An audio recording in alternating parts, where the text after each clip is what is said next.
Stéphanie Desbrosses-Cobertière. Je suis archéo-anthropologue à l'Institut national de recherche archéologique préventive et je suis responsable de la fouille programmée de Saint-Dizier-les-Crassés de la nécropole médiévale. Bonjour, donc moi Raphaël Durost, l'autre responsable de la fouille des Crassés, archéologue à l'INRAP aussi. Voilà, aujourd'hui nous allons vous présenter les résultats de la campagne de fouille de l'année dernière, 2019, comme on fait tous les ans.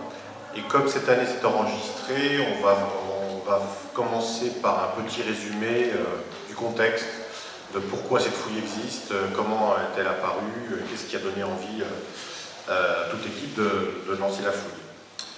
Alors, voici d'abord un plan de la ville de Saint-Dizier et de l'emplacement de cette fouille, donc cette petit rectangle rouge qui se trouve en bas à gauche.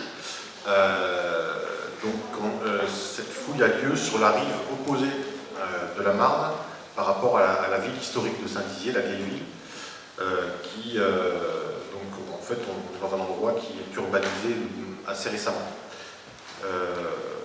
La ville de Saint-Dizier étant créée au XIIe siècle après Jésus-Christ, au cours du Moyen-Âge, les vestiges que nous on fouille au Crassé sont antérieurs, c'est-à-dire qu'à l'époque où les occupants des Crassés sont vivants, la ville de Saint-Dizier n'existe pas, et donc on est à la campagne.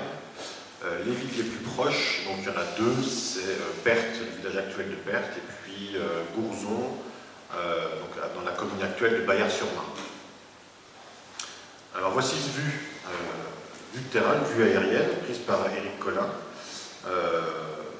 du terrain où l'on peut fouiller. Donc c'est un terrain qui appartient à la ville de Saint-Dizier, qui a été acheté par la ville de Saint-Dizier pour pouvoir faire la fouille. Donc pour ceux qui habitent ici, quelques points de repère. Donc là on voit le terrain en arrière-plan et au premier plan le rond-point du chêne Saint-Amand. Et on voit aussi le restaurant McDonald's juste à côté. Voilà, on est entre le restaurant McDonald's et Aldi. Donc oui, je l'ai dit, le terrain fait 10 000 m², donc on a 10 000 m² où l'on peut intervenir un peu comme on veut. Ce terrain, qui là est donc en haut de l'image, se trouve à environ 150 mètres au nord du lieu de découverte des fameuses tombes de chefs mérovingiennes qui sont exposées au musée de Saint-Dizier depuis leur découverte durant l'hiver 2001-2002. Ces tombes de chefs ont été découvertes grâce à l'archéologie préventive, qui est l'archéologie en fait qui s'occupe de détecter et d'étudier les vestiges qui sont menacés par les travaux. Et donc, ils ont été détectés lors d'opérations d'archéologie préventive avant la construction de toute la zone commerciale du chêne Saint-Amand. Dans les années 90, ici, vous avez un plan où la parcelle où nous on fouille est en orange et en gris en dessous, sur le cadastre de la ville, vous avez tous les diagnostics et toutes les fouilles qui ont été faites avant la construction de la zone commerciale du chêne Saint-Amand. En tout, c'est 30 hectares qui sont connus, dont on connaît le contenu archéologique. Et c'est une des forces de cette fouille, c'est que, contrairement à beaucoup de fouilles programmées, où on va être dans le détail sur un petit terrain et on connaîtra très très mal le contexte, ici, le contexte, on le connaît. On le connaît sur 30 hectares. Alors, voici une photo, là, du diagnostic qui a été fait avant la construction de la zone commerciale du chêne Saint-Amand, avec la parcelle où l'on travaille, nous, qui est au fond en rouge. Voilà. Alors, qu'est-ce que nous montrent ces informations dans ces opérations d'archéologie préventive? Eh bien, ils nous montrent qu'il existe un village du Moyen-Âge qui va prendre la forme d'un village à partir du 8e siècle après Jésus-Christ et qui va être habité par de plus en plus de monde, manifestement, jusqu'au XIIe siècle. Une des sources principales de revenus de ces gens semble être l'exploitation du minerai de fer, puisque beaucoup de bas-fourneaux y ont été découverts. Donc, vu la quantité de fer réduit, il ne s'agit pas juste de fabriquer des outils pour le village, Il s'agit clairement de dégager un surplus commercial, donc il s'agit d'un revenu.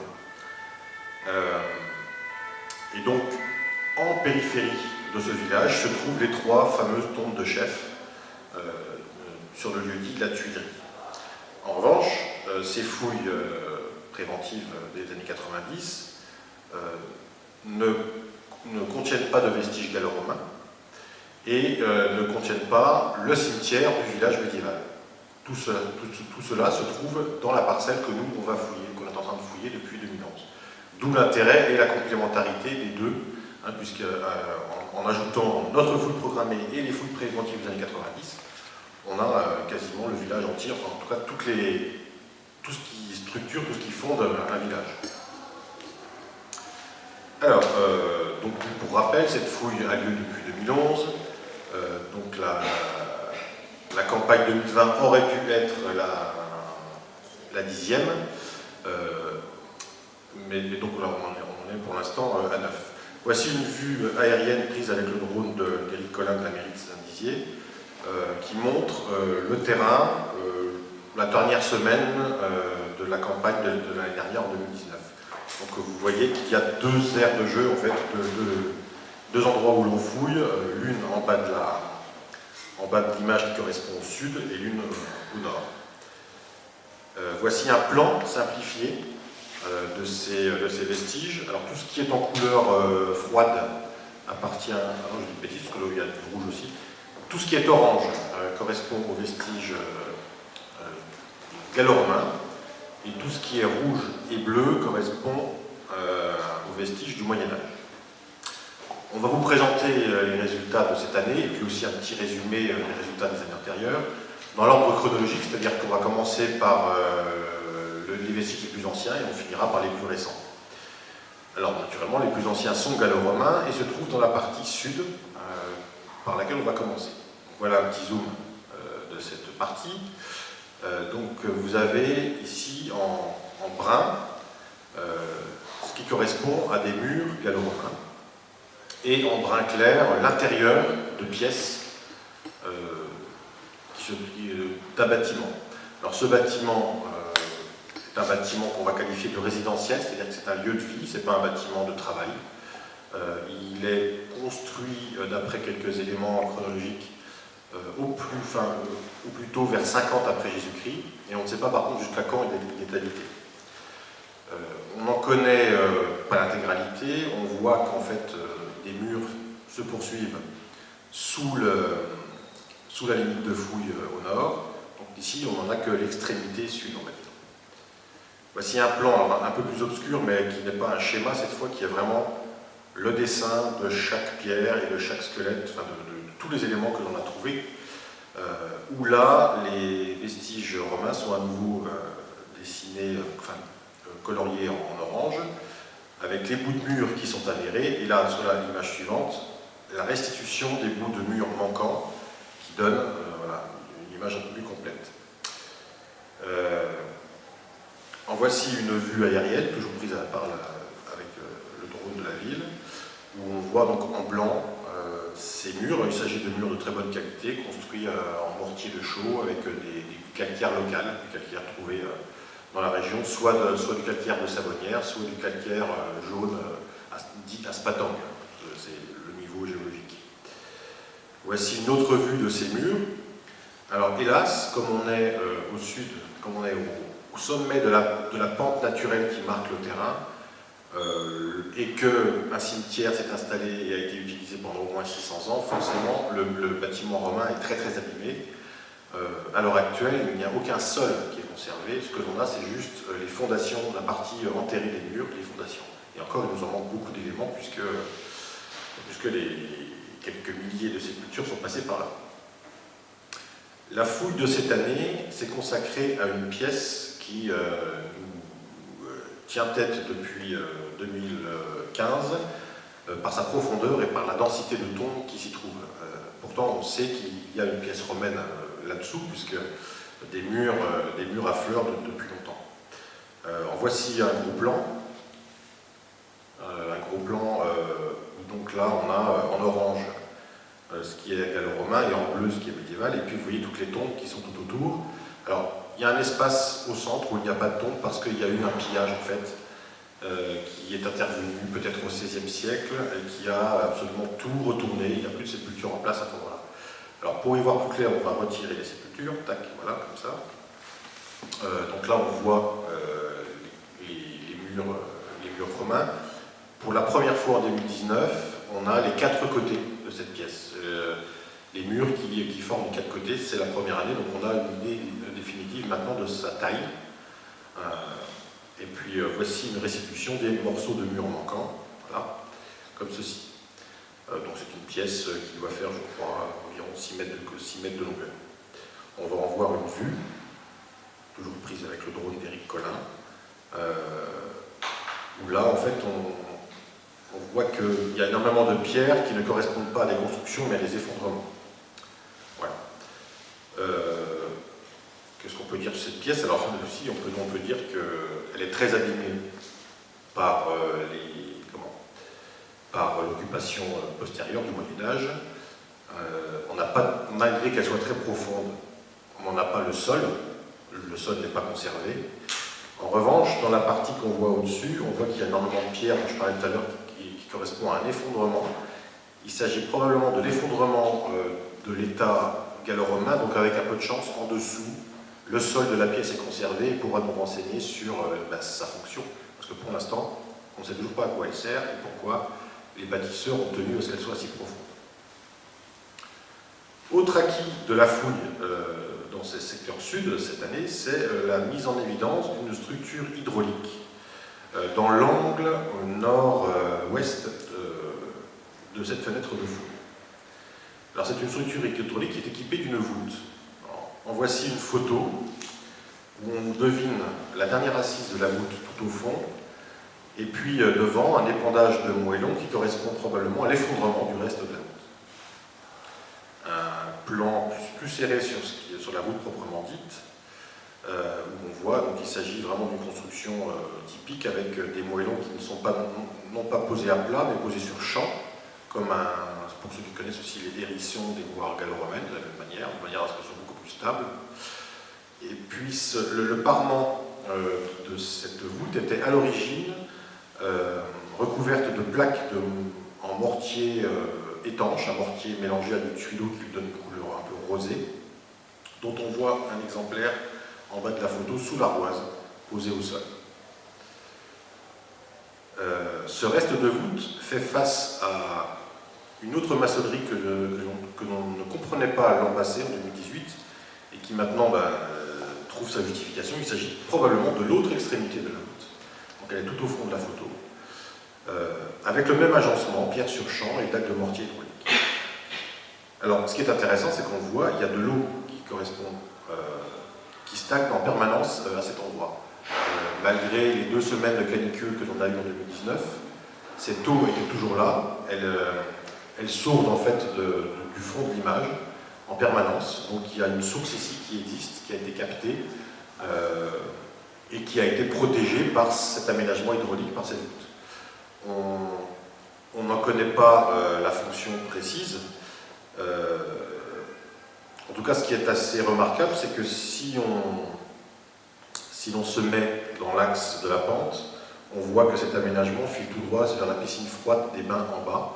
Donc il pourrait s'agir d'un système de captage de sources destiné à alimenter les bains du bas de la pente, donc au nord, de manière constante. Cette hypothèse est d'autant plus probable que les bains en bas sont postérieurs au bâtiment dont on vient de parler. Or, cette voûte, justement, sa construction a entraîné la destruction des murs du premier bâtiment dont on vient de parler. Donc la voûte est postérieure au bâtiment sud. Voilà, je ne sais pas si je suis clair. Si, ça va. Voilà pour la partie sud. Maintenant, passons à ce fameux bâtiment qui se trouve au nord.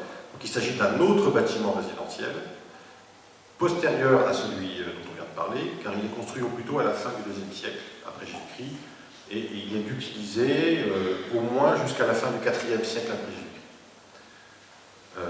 En 2019, je vais remettre le plan général, en 2019, on a un nouveau secteur de fouille que l'on a créé, qui se trouve au nord de ce bâtiment. Il s'agit de la réouverture d'un des sondages du diagnostic que j'avais fait en 2004 pour l'INRAP. Pourquoi est-ce qu'on a rouvert ça? Eh bien, c'est simplement pour avoir une idée rapide de la manière dont le bâtiment balnéaire se poursuit dans cette direction, parce qu'on n'est pas loin de la limite de la parcelle qui va nous empêcher d'aller plus loin, puisque le terrain qui appartient à la mairie s'arrête là. En voici une vue de ce sondage, où là, donc, il est environ, je dirais, entre 5 et 10 mètres plus au nord que l'aire de fouille des bains. En voici une autre vue, où l'on voit l'épaisseur très importante de sédiments qui recouvrent les vestiges romains. Donc ça ralentit la fouille forcément, parce que ces sédiments ne sont pas anodins, il s'agit de sédiments médiévaux, remplis d'une quantité vraiment impressionnante de scories de fer, fraîches, je les qualifierais de fraîches, c'est-à-dire qu'elles n'ont pas été broyées, elles n'ont pas été épandues de manière à stabiliser une chaussée par exemple. Ici, vraiment, on a l'impression que c'est un rejet direct. Donc il y a de chances qu'en bas de la pente, au nord de la parcelle, se trouvent à nouveau des structures de combustion métallurgique du Moyen-Âge. Ce qui complique encore l'histoire, et qui va arranger probablement la fouille, mais qui enrichit vraiment les informations. Alors, dans ce sondage, que l'on voit ici en vue aérienne avec le drone, qu'a-t-on trouvé? Eh bien, on a trouvé alors, seulement 2 murs que l'on voit à peine, mais ces 2 murs sont intéressants parce qu'ils n'ont rien à voir avec les murs que l'on a dans le bâtiment balnéaire. Ils sont décalés. Ça veut dire que le bâtiment balnéaire tel qu'on le connaît sur le plan en orange que je vous ai montré ne se poursuit pas de manière linéaire comme on pourrait le penser. Soit il s'arrête, soit il tourne à l'est ou à l'ouest. Quoi qu'il en soit, tout ça est une très bonne nouvelle parce que ça nous montre qu'on ne va pas rater grand-chose après la limite de parcelle. Manifestement, le bâtiment ne se poursuit pas avec de belles salles balnéaires ou voire même des mosaïques chez le voisin. Ça, a priori, c'est bon. Donc on va avoir finalement pas mal d'informations sur la partie fouillable. Alors, maintenant, on va passer dans l'autre partie, donc la partie principale où les bains sont fouillés. Alors, je rappelle qu'on ne pourra pas vous présenter des photos de ce bâtiment balnéaire en intégralité, puisque il est très fragile, ce bâtiment, les constructions sont très fragiles, et donc d'année en année, on repousse ce que l'on a fouillé antérieurement pour éviter que le gel fasse éclater les maçonneries. Donc là, ce que vous avez sur la photo, c'est en fait la tranche, j'ai envie de dire, du bâtiment balnéaire de ces 3 dernières années. Le reste, les parties fouillées en 2012 et 2013 sont rebouchées. Alors, quand on dit bâtiment balnéaire, en fait, c'est comme l'autre bâtiment qui se trouve au sud, c'est un bâtiment résidentiel, à nouveau destiné à des riches, une famille riche romaine, d'aristocrates. Mais là, les salles, donc c'est des bâtiments qui peuvent faire plusieurs milliers de mètres carrés. Le plus connu est celui de la villa d'Antilly en Bassigny, quelques kilomètres au sud de Saint-Dizier. Et là, en fait, nous, ce que l'on a, c'est les quelques centaines de mètres carrés consacrés au bain, avec toujours le même principe, des piscines chaudes, des piscines froides, et puis des salles intermédiaires et un vestiaire. Une des découvertes de cette année, importante, c'est la mise en évidence d'une seconde chaufferie, ce qu'on appelle un praefornium, destiné à chauffer la piscine et les salles chaudes. Jusqu'à présent, on n'avait qu'une seule chaufferie. Là, la mise en évidence d'une deuxième montre quand même une certaine ostentation, une richesse des occupants. Il ne s'agit pas des bains bas de gamme, des bains discount. C'est vraiment des bains déjà plutôt aisés. Mais privés. J'insiste là-dessus, c'est-à-dire que c'est des bains qui ne sont pas publics, comme le terme de Caracalla ou des choses comme ça à Rome. C'est des bains qui sont destinés uniquement à la famille des occupants et éventuellement pour les invités. Voici le plan donc alors intégral cette fois, avec les parties réenterrées, de ce que l'on sait de ces salles balnéaires. Donc en orange, vous avez tout ce qui est maçonnerie romaine. Sur la photo suivante, voici une des vues du sous-sol chauffé l'une des pièces chauffées. Et puisque les couches noires que vous avez sur la droite, ce sont les cendres laissées dans la seconde chaufferie fouillée cette année. Donc ces cendres sont très épaisses et elles ont livré une quantité importante d'objets laissés soit par les domestiques chargés de faire le feu, soit par les occupants dans les couches par-dessus.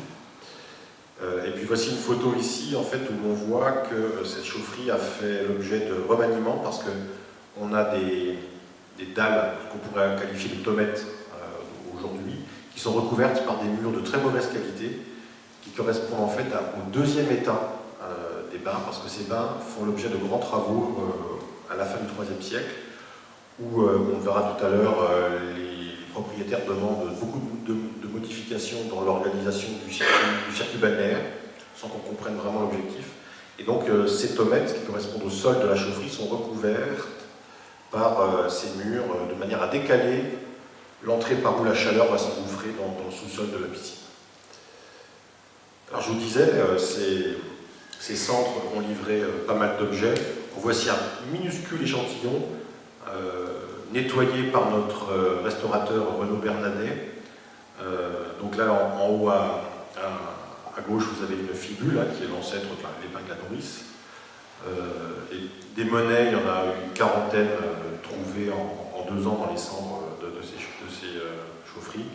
Et puis en bas, un objet en tôle de bronze avec des rivets, dont l'état, hélas, nous empêche de savoir de quoi il s'agissait vraiment, peut-être de la vaisselle, tout simplement, un vase, un chaudron, mais très abîmé. Il est gallo-romain. Dans la chaufferie, connue anciennement, on a également trouvé ce truc, on peut le qualifier de truc. C'est une structure carrée d'environ 1,50 m de côté, qui a manifestement servi à faire du feu. En tout cas, elle a subi de très fortes températures, des températures très élevées. Le foyer n'est pas fait à l'intérieur, mais sur le côté, comme on voit mieux sur cette photo, où on voit des taches rouges tout autour. Alors, il est assez loin du conduit qui va mener la chaleur de la chaufferie sous la piscine chaude principale, donc il ne sert pas à chauffer les bains. C'est une structure de combustion que l'on va qualifier d'opportuniste, c'est-à-dire et qui s'observe dans beaucoup d'autres villas gallo-romaines, c'est-à-dire que puisqu'on a une chaufferie, on a les installations pour faire du feu à l'abri, donc on a les cheminées, les évacuations, etc. Et ben on en profite pour installer d'autres fours qui vont servir à autre chose. Ce genre de structure carrée comme ça peut servir par exemple à sécher et à fumer la viande. On en connaît des exemples mieux conservés dans des villas en Île-de-France. Donc voilà, ça n'a rien à voir avec les bains proprement dit, mais le bois est là, la cheminée est là, le sol est fait pour résister aux températures, ma foi, autant tout installer au même endroit. Voilà. C'est l'opportunisme romain. Donc c'est la première structure, on va dire, annexe que l'on découvre comme ça dans ces bains. Les cendres que l'on a trouvées qui sont ici entre les dalles vont être datées au carbone 14. Et puis, pour finir avec ces bains, on a continué l'exploration de la galerie qui est en façade du bâtiment et qui sert à accéder aux bains, où on a la chance d'avoir de conserver toute la décoration murale de la façade qui s'est effondrée alors en accordéon, ce qui est un enfer à fouiller, mais qui nous permet d'avoir une petite idée du contenu iconographique, c'est-à-dire des dessins qu'il y avait sur ce mur. Alors ici, vous avez sur la photo des bandes rouges, on le voit, et puis un petit peu plus sur la droite, on a des petites taches rouges. En fait, les petites taches rouges correspondent à la plinthe, c'est-à-dire la partie basse du mur, où le peintre ne s'embête pas, il trempe son pinceau dans le pot rouge, et puis il fait comme Jackson Pollock. Tac, tac, tac, tac, ça double. Et puis, à partir de la bande rouge, on passe au registre principal qui est à hauteur d'homme, qui se voyait mieux. Mais hélas, il nous manque le motif central. On l'attend et on va le trouver. Et donc, pour finir avec ces bains, voici le plan qui réunit toutes les informations que l'on a et qui montre l'évolution du bâtiment entre son état initial à la fin du IIe siècle et puis après, à la fin du IIIe siècle, lors de ces grands travaux dont je parlais. Les murs marrons à droite sont ceux construits pour ce deuxième état. Alors, toutes les salles dont le sol est rouge sont des salles qui bénéficient d'un chauffage par le sol. Alors on voit que dans le premier état, elles sont réunies, elles sont agglomérées. Et dans le deuxième état, elles sont divisées en deux endroits, avec un espace intermédiaire où il n'y a pas de chauffage. Ça, on ne le comprend pas. Alain Bouet, qui est un des grands spécialistes des bains privés et publics de Gaulle, qui est universitaire à Bordeaux, propose qu'en fait ce soit les prémices des mœurs chrétiens, où en fait les femmes et les hommes ne se baignent plus au même endroit. Voilà. Avant c'était un peu la gaudriole, mais là maintenant c'est fini. Chacun dans son coin. Voilà. Alors, et puisque vous avez également, oui, on peut dire un mot là-dessus, complètement excentré à droite, il s'agit de la piscine froide, qui est en fait la pièce la mieux conservée. Pourquoi est-elle excentrée? Bien simplement pour ne pas être contaminée par la chaleur des pièces voisines, pour que l'eau reste bien froide, parce que pour ceux qui ont déjà fait ce genre d'exercice balnéaire, le but c'est vraiment de faire redescendre la température du corps à la fin, sinon on n'est pas bien. Donc il faut vraiment que l'eau soit froide. Et comme là la pièce est accolée à la fameuse source dont on a vu le captage tout à l'heure au nord, elle sort de terre à cet endroit-là, elle doit être à 8 degrés, donc le choc thermique est assuré. Voilà, donc là maintenant je vais passer la parole à Stéphanie. Donc nous allons parler maintenant des structures funéraires. Donc on va faire un petit bond. En fait, je vais vous parler des structures les plus récentes et on finira par les structures funéraires les plus anciennes. La campagne 2019 a permis la fouille de 79 nouvelles structures funéraires, à savoir 69 tombes et 10 réductions, ce qui porte à 793 le nombre de tombes fouillées depuis 9 ans à Saint-Dizier.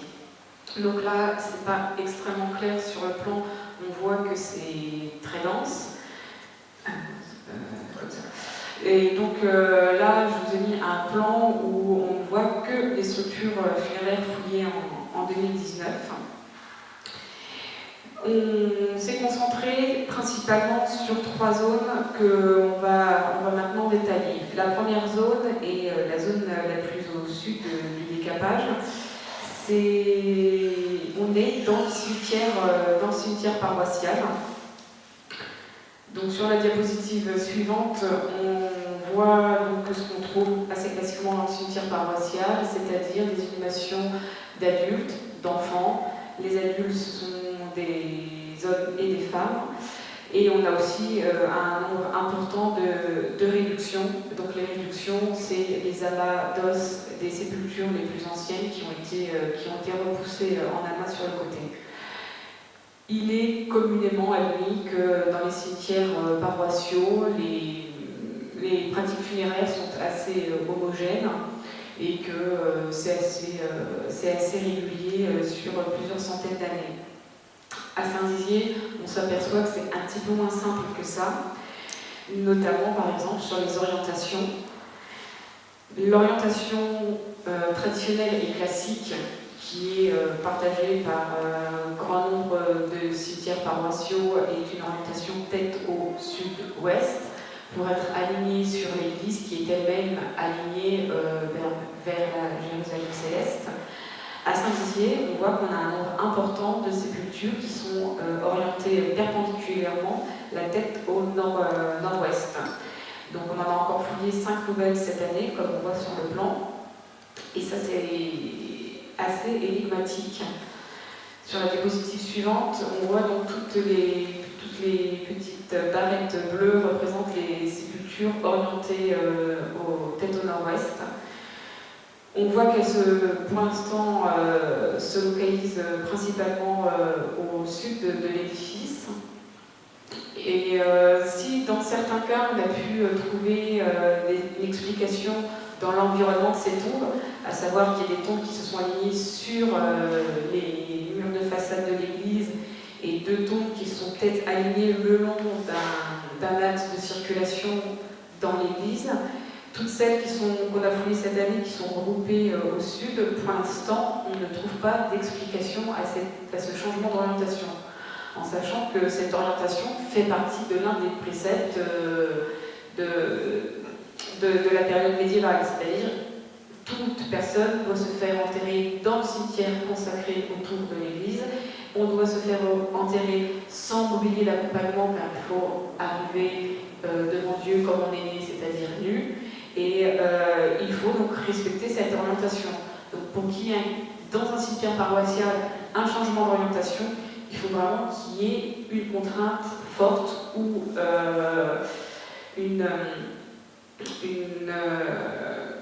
voilà, une contrainte forte ou alors vraiment une pratique qui nous échappe totalement pour l'instant. Comme je viens de vous dire, il est admis qu'à partir de la fin du 7e siècle, début du 8e siècle, on ne met plus d'objets d'accompagnement dans les tombes, qu'il s'agisse de mobilier d'accompagnement de type dépôt de céramique ou qu'il s'agisse d'accessoires vestimentaires, d'accessoires du costume funéraire, comme des plats de boucles, comme des objets personnels, des bagues, des fibules. Encore une fois, Saint-Dizier nous montre que ce n'est pas aussi simple que ça, avec la découverte cette année de clés dans les tombes. Donc cette année, 2 clés ont été découvertes dans 2 tombes. La première clé qu'on vous présente là, qui a été restaurée par Renaud Bernardet, a été découverte sous le thorax de l'individu. À proximité, une deuxième tombe a été découverte avec une clé sous sa jambe gauche et ça rejoint donc une 3e clé fouillée l'année dernière, toujours dans la même zone, celle-ci retrouvée sous le haut du corps, sous le cou de l'individu. Donc là, à l'heure actuelle, on n'a pas de comparatif. La tombe de l'année dernière a été datée du XIe siècle. Au XIe siècle, normalement, on n'avait plus aucun objet dans les tombes. L'année dernière, on s'était dit, bon, c'est une pratique anecdotique, ça relève d'une intention individuelle. Là, ça fait la 3e tombe. Pour l'instant, elles n'ont en commun ni les orientations, parce qu'on a une des personnes qui est orientée tête au nord-ouest qui présente une clé, ni la position dans la tombe. Elle se retrouve sous le cou, sous la jambe, sous le thorax. Pour ce qui est de l'aspect biologique, c'est difficile à dire. On sait qu'il s'agit de 3 adultes.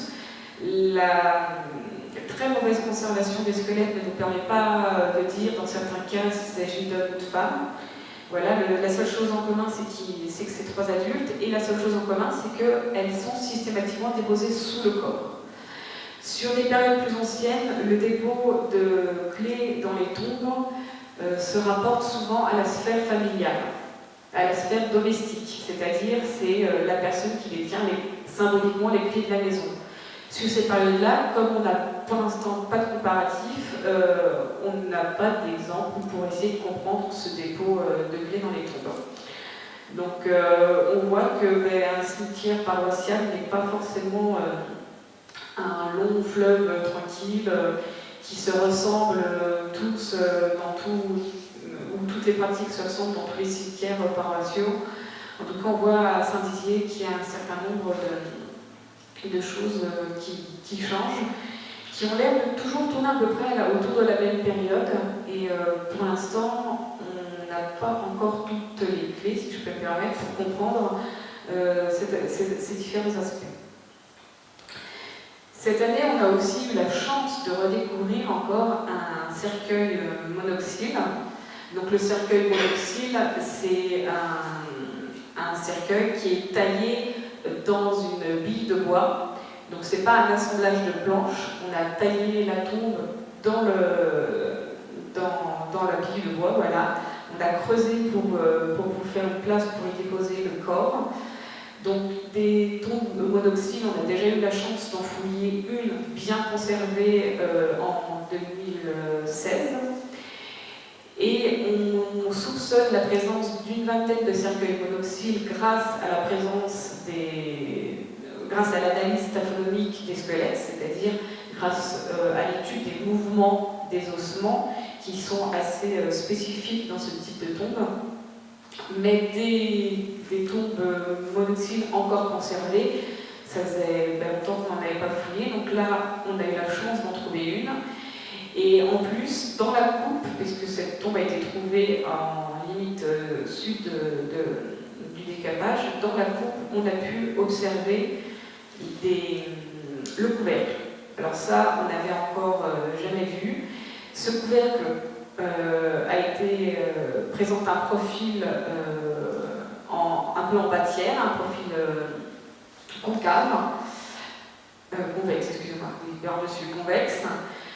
Des exemples de comparaison ont été trouvés. C'est assez connu que la bille au niveau du couvercle est aussi un petit peu retaillée à l'intérieur pour faire un espèce de cercle.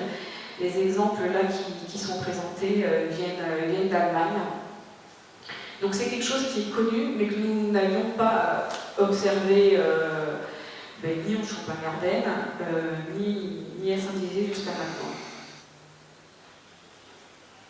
Le deuxième espace sur lequel on s'est fortement impliqué pour la campagne 2019 est l'emprise du cœur. En 2017, déjà, comme on voit sur la photo de gauche, le cœur avait été au cœur des priorités de la fouille. Cette campagne qui avait été menée par Mathilde Beauloup pour l'aspect funéraire s'était vraiment concentrée sur la fouille des tombes dans cette emprise. Donc toute la partie à l'ouest avait été bien dégagée. Par contre, nous avions des doutes sur la partie au sud, sur la partie à l'est sur la photo, qui est vraiment la partie centrale du cœur. Et cette année, nous avons fouillé une dizaine de nouvelles sépultures dans cette partie-là. Parmi celles-ci, beaucoup d'immatures, voire de très jeunes enfants, comme on voit sur la photo, où on est là en présence d'un enfant probablement de moins de 1 an. Je vais repasser la parole à Raphaël, qui va aborder les restes d'un édifice mérovingien, et je vous présenterai les vestiges mérovingiens à la suite. Le bâtiment gallo-romain qui se trouve au sud de la parcelle contient donc la pièce profonde dont je vous ai parlé tout à l'heure. Or, cette pièce a manifestement été réaménagée, reconstruite, transformée à une date que l'on situe soit à la toute fin de l'Antiquité, donc 4e, 5e siècle, ou alors, plus vraisemblablement, à l'époque mérovingienne, c'est-à-dire à l'époque où déjà cet espace est devenu une nécropole.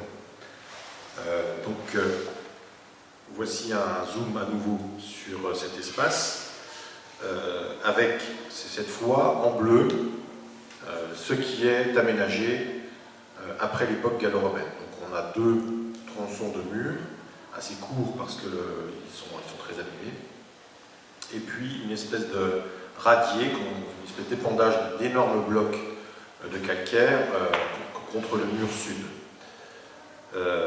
Donc ce qui est intéressant, c'est que les 2 murs en bleu là, que l'on a ici ne peuvent pas appartenir à un état unique, parce qu'ils ne sont pas construits d'une de la même manière et de 2 à la même altitude. C'est-à-dire que les fondations de celui qui se trouve le plus en haut sont bien plus élevées que celles qui se trouve en bas, que le mur qui se trouve en bas. Celui du haut est construit sur l'effondrement et l'autre est recouvert par l'effondrement. Non seulement nous avons une transformation de cette pièce gallo-romaine, mais en plus, cette transformation n'est pas unique, il y en a au moins 2. Donc c'est un endroit qui manifestement a attiré beaucoup d'attention. Voici une vue du dernier jour de fouille, où l'on voit ces quelques restes de murs, et puis je n'ai pas parlé du sarcophage, effectivement, que l'on voit également à droite, un sarcophage qui a été découvert il y a plusieurs années, vide. En fait, il fait partie de ce dont je vous ai parlé tout à l'heure, du pillage du XVIe siècle. Manifestement, les pilleurs l'ont ouvert pour voir ce qu'il y avait dedans, et donc tout était en vrac. Là, en fait, l'intérêt de cette photo, c'est plutôt les énormes blocs de calcaire que l'on voit au centre, qui délimite un espace de 3 mètres de long et qui, lui, appartient forcément au réaménagement de la pièce à l'époque médiévale, parce que, d'une, il casse un lambeau de sol romain qui était préservé à son contact, et de deux, il s'appuie à un des deux murs postérieurs. Donc c'est vraiment un aménagement de cette époque-là, donc a priori contemporain de l'époque funéraire, mais encore une fois, on ne comprend pas à quoi il sert. En tout cas, vu sa puissance, il a l'air de devoir soutenir quelque chose d'important, de lourd, en tout cas son rôle a l'air de devoir stabiliser quelque chose. Naturellement, comme cette photo a été prise le dernier jour, on ne sait pas ce qu'il y a dessous, et ça c'est un des objectifs de la campagne de 2020 reportée en 2021. Voici une vue aérienne avec le drone d'Éric Collin au niveau de l'état de cette pièce à la fin de notre fouille. Donc, où on voit énormément de pierres, c'est une espèce de mer de cailloux, où on a du mal à discerner ce qui est mur, effondrement et le fameux radier de sol imposant. Tout ça, en tout cas, fait du bien à voir parce que ça veut dire qu'on a enfin, en 2019, évacué toutes les couches liées au pillage du XVIe siècle. Maintenant, tout ce qui nous reste à fouiller est antérieur et est en place, entre guillemets, et appartient vraiment aux périodes, non pas de pillage, mais d'occupation du lieu. Stéphanie vous le dira tout à l'heure, mais cette pièce, dans les couches de pillage, on a trouvé énormément d'objets mérovingiens qui peuvent appartenir à la parure funéraire. Donc il y a de fortes chances qu'en fait ce pillage visait des sépultures mérovingiennes assez riches. Voilà. D'ailleurs, on voit que sur ce plan, que les tombes mérovingiennes conservées, en rouge ici sur le plan, sont tout autour de cette pièce profonde et font une espèce d'auréole, enfin il y a deux endroits, de part et d'autre de l'endroit pillé. Le rectangle rouge plus grand correspond à la tombe de chef que l'on avait fouillée en 2015, qui est pour l'instant considérée comme la tombe fondatrice de la nécropole, puisque c'est la plus ancienne. Et donc, on voit bien que cette tombe est accolée à la pièce profonde pillée. Donc, tout ça fait quelque chose de très cohérent, où l'on voit l'existence en négatif, puisque tout est pillé, enfin l'essentiel est pillé, d'une espèce de pôle originel, probablement doté d'une construction, puisqu'on a des murs, donc un petit édifice primitif qui date du tout début de la nécropole. Voilà, ça commence vraiment à être intéressant pour voir un peu comment se développe, comment on passe d'une nécropole à un cimetière. Et aussi, ce qui est intéressant, c'est de voir que cet édifice primitif est construit sur le bâtiment romain. Est-ce que ça a un sens? Comment les générations mérovingiennes savaient qu'il y avait une pièce profonde à cet endroit-là, alors que le bâtiment était quand même censé être abandonné? Voilà, on voit qu'il y a un lien clairement entre les 12 siècles d'occupation. Et donc ça va être intéressant de visiter dans son intégralité cette pièce profonde. Là, je passe la parole à Stéphanie. Donc, le dernier espace sur lequel on concentrait nos efforts, pour la campagne 2019, c'est autour de cette salle profonde que vient de vous présenter Raphaël à l'instant. Cette salle a bénéficié d'un attrait particulier pour ces tombes médiévales. On voit que dans ce tout petit espace, nous avons 14 nouvelles sépultures qui ont été fouillées pour la campagne 2019.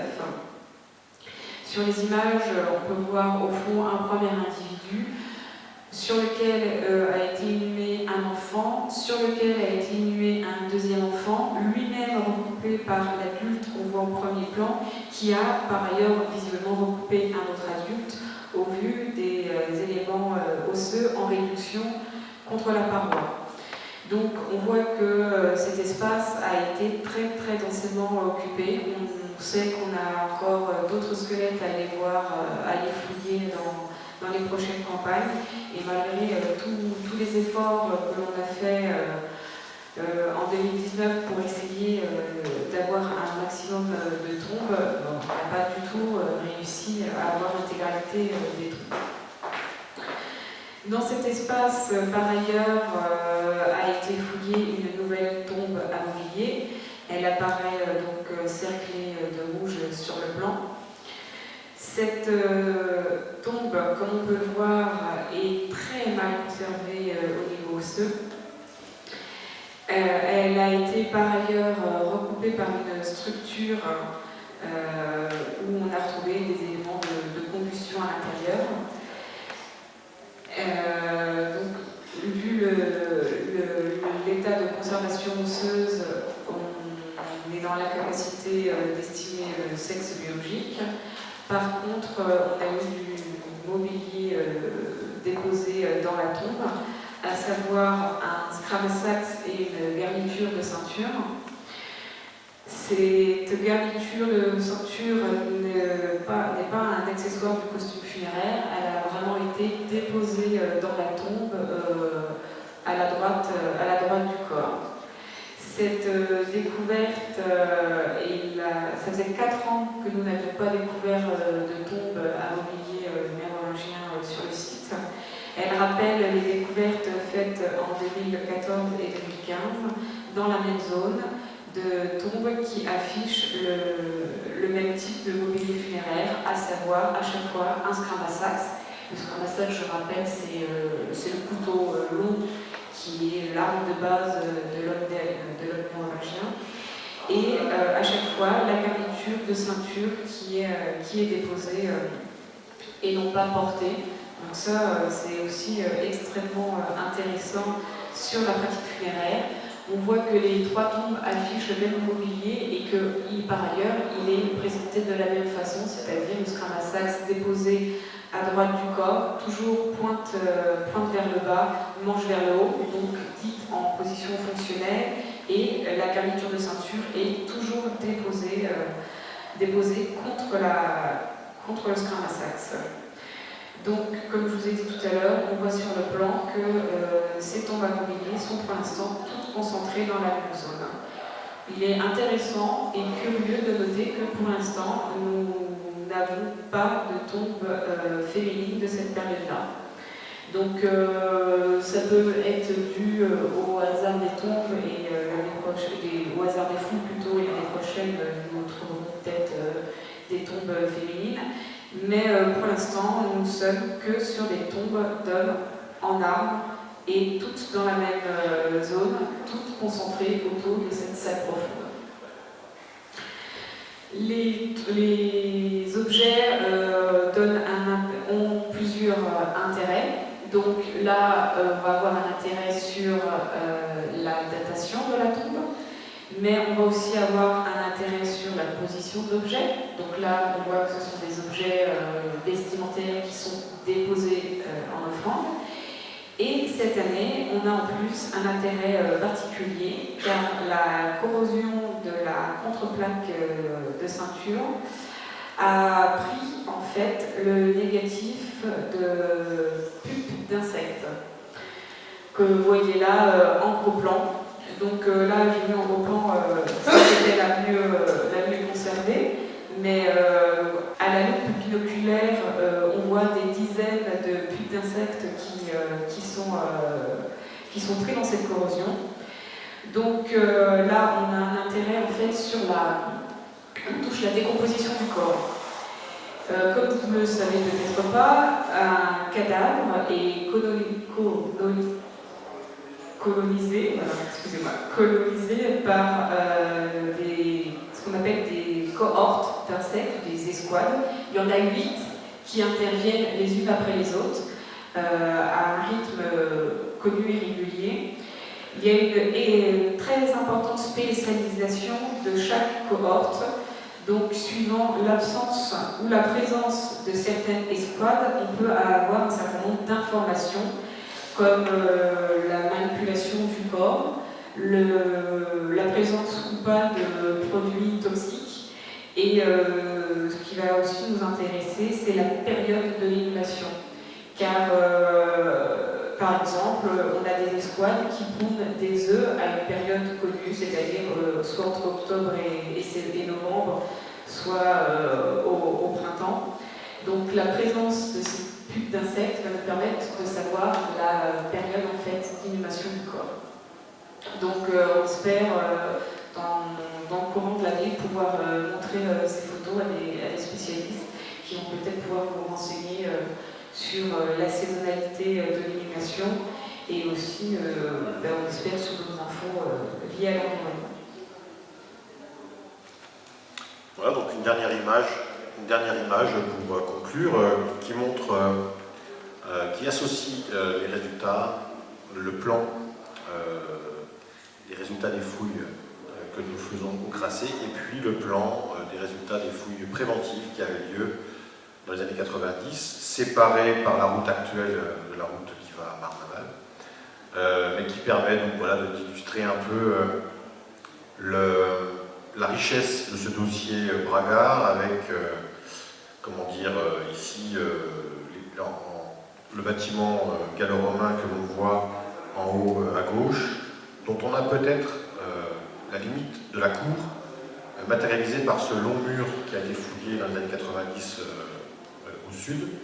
En fait, c'est l'unique mur qui avait été fouillé, qui avait été remarqué lors de cette fouille. L'unique maçonnerie, tout le reste en fait correspond à des trous de poteaux ou à des aménagements en négatif. Or, ce que l'on voit, c'est une différence de densité de vestiges bleus, c'est-à-dire des vestiges médiévaux, de part et d'autre de ce mur. Donc on a l'impression finalement que le parcellaire, le cadastre gallo-romain, garde une importance dans le paysage jusqu'au XIIe siècle, date à laquelle le village est abandonné. Donc on a vraiment ici une illustration de la continuité de cette occupation et qui répond en partie à une des questions que l'on se pose actuellement en histoire et en archéologie, c'est comment le village prend naissance à l'époque médiévale. Le village est une façon de vivre qui n'existe pas à l'époque gallo-romaine. Donc comment, au Moyen-Âge, ces villages apparaissent? Eh bien, ici on voit qu'il a l'air extrêmement lié à une importante villa gallo-romaine. Or, dans une villa gallo-romaine, on sait qu'il y a la famille du propriétaire, mais on sait aussi qu'il y a besoin de plusieurs centaines d'ouvriers agricoles pour faire tourner le domaine, pour s'occuper des troupeaux, pour s'occuper des champs. Donc finalement, c'est peut-être ni plus ni moins que les générations, les descendants de ces ouvriers qui donnent naissance à un village. Simplement, plutôt que de vivre dans des maisons alignées dans la cour de la villa, sur un plan très très orthonormé voulu par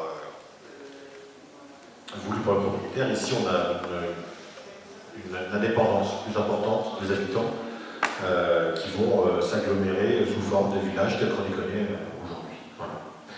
Donc voilà pour le bilan de cette année. Pour l'année prochaine, donc 2020, on va mettre ça entre parenthèses, mais plutôt que subir, on va l'utiliser pour faire autre chose. Et en 2021, donc, on compte se consacrer à nouveau sur cette pièce profonde, les sépultures qui les entourent, et puis à nouveau au bain. Voilà. Donc, je ne sais pas si vous avez des questions. Je laisse répondre pour ça, la datation du bâtiment. Oui, et moi je. Bien. Alors, pour répondre à la question sur les éléments de datation du bâtiment mérovingien le plus ancien, enfin qu'on suppose être mérovingien, c'est plus des éléments en négatif en fait. On voit qu'il y a eu un effondrement de la partie gallo-romaine. On voit qu'il y a des murs qui se sont installés dessus qui ne sont pas de facture gallo-romaine. On voit que ces murs ont visiblement joué un attrait majeur sur des tombes, pour l'instant les plus anciennes fouillées. Les tombes mérovingiennes semblent se concentrer autour de cette salle profonde. Donc c'est plutôt pour l'instant des éléments indirects qui nous orientent vers cette datation. Et pour l'instant, nous n'avons pas d'éléments directs, mais nous allons tenter de faire des datations C14 sur les charbons de bois qu'on a découverts dans ces constructions. Alors pour l'autre question, qui était posée sur l'origine des pierres utilisées sur ce site pour les constructions gallo-romaines. Alors on ne sait pas exactement où sont les carrières, on ne connaît pas les carrières. Par contre, la venue d'un géologue de l'université de Reims nous a permis de déterminer l'étage géologique. Donc ça on le connaît bien. Il y a deux types de pierres utilisées sur le bâtiment romain. Pour les pierres les plus soignées, il s'agit de calcaire dit de Savonnières, du nom de l'endroit du village où se trouvent des carrières les plus importantes. Donc ça, ce sont des pierres, oui, comme je disais, qui vont servir aux tailles les plus soignées, pour le parement des murs, également pour la toiture. Le bâtiment romain, contrairement à beaucoup de bâtiments romains de l'Empire romain, n'est pas couvert de tuiles en terre cuite, mais de dalles sciées dans le fameux calcaire de Savonnières, ce calcaire a l'avantage de pouvoir se scier. Et donc il est fabriqué comme ça. Donc ça va être du coup assez joli parce qu'on devait être entièrement blanc, le toit et les murs, ça devait donner un aspect assez beau. Et donc le deuxième calcaire utilisé, c'est un calcaire qui est beaucoup moins résistant au gel, il éclate facilement, et donc c'est un calcaire dit à spatangle, du nom d'un des fossiles qui se trouve à l'intérieur qui permet de déterminer l'état géologique. Alors lui il est plus jaune, tous les cailloux qu'on a laissés comme ça à l'air libre durant l'hiver, on les retrouve d'éviter l'année suivante. Donc il a vraiment des qualités inférieures. Il est utilisé pour les fondations, il est utilisé pour des maçonneries moins soignées, souvent plus avancées dans l'époque gallo-romaine, au 4e ou au 5e siècle. Voilà. Et par contre, les carrières de ce calcaire-là ne sont absolument pas connues. Et les carrières du calcaire de Savonnières, il y en a plusieurs de connus, mais on ne sait pas si elles remontent à l'époque romaine, donc on ne sait pas où se trouve celle qui a été utilisée pour construire le bâtiment, sans en savoir. Voilà.